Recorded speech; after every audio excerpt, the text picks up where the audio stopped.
Frères et sœurs bien-aimés dans le Seigneur, bienvenue à une nouvelle édition du journal Christus Vit Hebdo. Les titres. Le pape François était au Congo-Kinshasa la semaine dernière où il a tenu une rencontre spéciale avec les jeunes Congolais en leur délivrant un message valable pour toute la jeunesse africaine. Il a également célébré une messe pontificale en présence de toutes les autorités ecclésiales et étatiques du pays. Nous reviendrons sur les moments forts de cette visite dans ce journal. Le carême est proche, plus que 2 semaines, et l'Église universelle entrera dans le temps de pénitence et de conversion. La paroisse Saint-Justin organise pendant cette période un pèlerinage spécial pour les étudiants et notre invité du journal nous en dira davantage. A tout de suite pour les développements.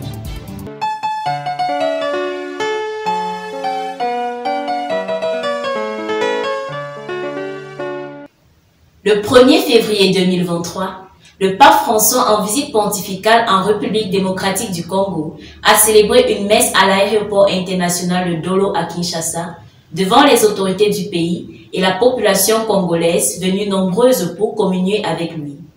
C'était dans une ambiance chaleureuse et pleine de joie que le souverain pontife a donné son message pour le peuple congolais.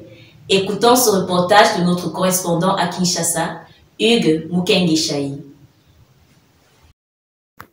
La Sainte Messe du Pape devant la population congolaise. C'est dans la matinée du 1er février qu'a eu lieu la Sainte Messe dite par le Pape Pontife à l'aéroport d'Ndolo à Kinshasa en RDC.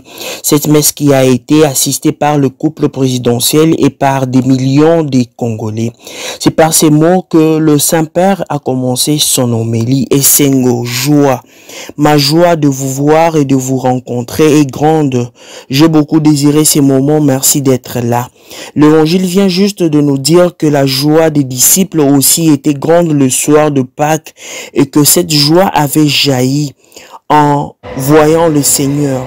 Jean chapitre 20 verset 20. Dans cette atmosphère de joie et de stupeur, le ressuscité s'adresse aux siens. Et qu'est-ce qu'il leur dit? D'abord 3 mots, la paix soit avec vous. Mais nous demandons-nous comment garder et cultiver la paix de Jésus. Lui-même nous indique 3 sources de paix, 3 sources pour continuer à la cultiver. Elles sont le pardon, la communauté et la mission. Hugues Mukengi-Chahi pour Christus Vivit. Le stade des Martyrs de Kinshasa a eu l'honneur d'accueillir le pape François et des milliers de jeunes venus de toute la République démocratique du Congo.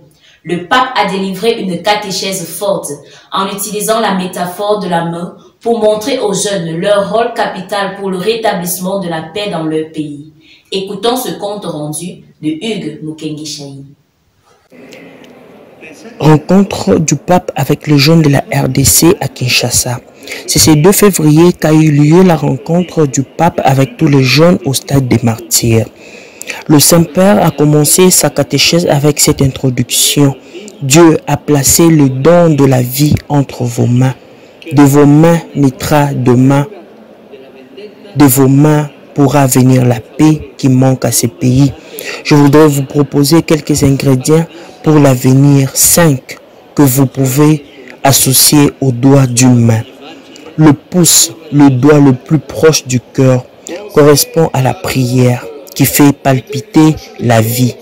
Levez vos mains vers lui chaque jour, le louer et le bénir. Criez vers lui les espoirs de votre cœur.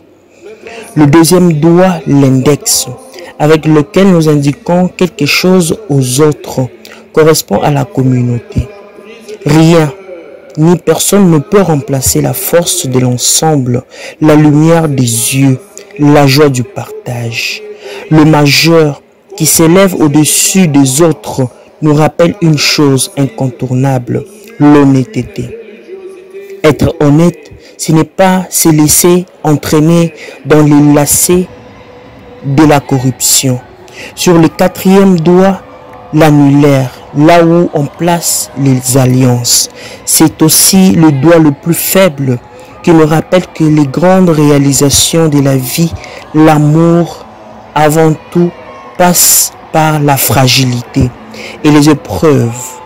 Mais La force qui permet de continuer est le pardon.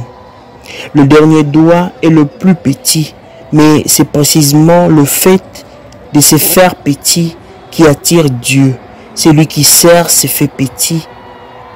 La catéchèse du Saint-Père au stade a été bénéfique pour beaucoup de jeunes et une grande bénédiction pour les jeunes de la RDC.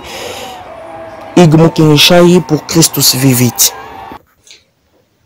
La paroisse Saint-Justin organise depuis plus de 15 ans le pèlerinage de la communauté estudiantine chrétienne du diocèse de Bafoussam. Cette année encore, elle offre au public estudiantin, pendant la période de carême, l'occasion de se retirer pour 2 jours de prière et de marche silencieuse.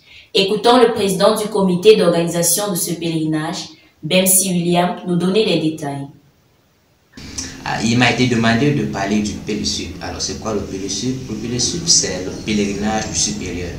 Ce pèlerinage qui vient une semaine avant le grand pèlerinage de César, organisé par l'évêque de Bafoussam. Alors, à sa jeunesse, le Pélésup n'était que pour les étudiants de Saint-Justin, de la paroisse universitaire Saint-Justin de Tchang. Mais au fil du temps, on a voulu donc étendre cela aux instituts connexes de l'université de Tchang, aux instituts catholiques du diocèse de Bafoussam. Raison pour laquelle cette année, ça aura une allure un peu plus extérieure, plus grande, puisqu'on aura presque tous les instituts catholiques connexes dans le diocèse de Bafoussam. Alors, cette année, donc, le Pélésup aura lieu du 24 au 25 mars. Pourquoi ces 2 jours? Parce qu'il y a l'ordre des marcheurs et l'ordre des non-marcheurs. Les marcheurs, eux, sont ceux qui vont quitter de Tchang le 24 matin pour Ndoumbélong, qui vont arriver le soir, ils vont quitter de Tchang à pied pour Ndoumbélong. Et le 25, donc, ceux qui n'ont pas cette capacité de marcher quitteront donc le 25 et nous retrouverons ceux qui seront déjà quittés le 24. Pour qu'ensemble nous puissions vivre ce pèlerinage dans une communauté et dans un esprit communautaire. Alors, chaque année, on a l'habitude de faire ce pèlerinage autour des thèmes spécifiques. Et pour cette année, on a voulu faire un pèlerinage autour du thème la proximité évangélique dans le milieu universitaire.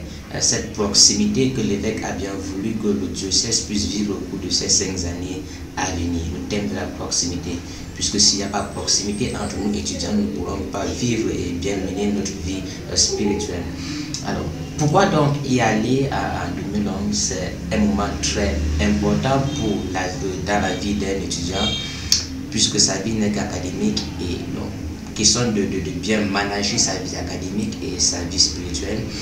La communauté universitaire a donc voulu m'expliquer ce pèlerinage pour permettre donc à cet étudiant-là de faire pèlerinage vers Ndoumbélong pour prier avec la Vierge Marie, lui présenter ses soucis et demander son intercession pour sa famille, pour ses projets, pour ses soucis.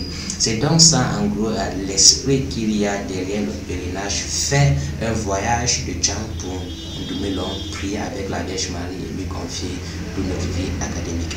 Donc j'espère que cette année, nous ayons la possibilité de vous avoir parmi nous pour qu'ensemble nous puissions vraiment vivre cet esprit de proximité que l'évêque a bien voulu que les fidèles de son diocèse puissent vivre. C'est la fin de ce journal. Retrouvons-nous la semaine prochaine pour une autre édition de Christus Vit Hebdo.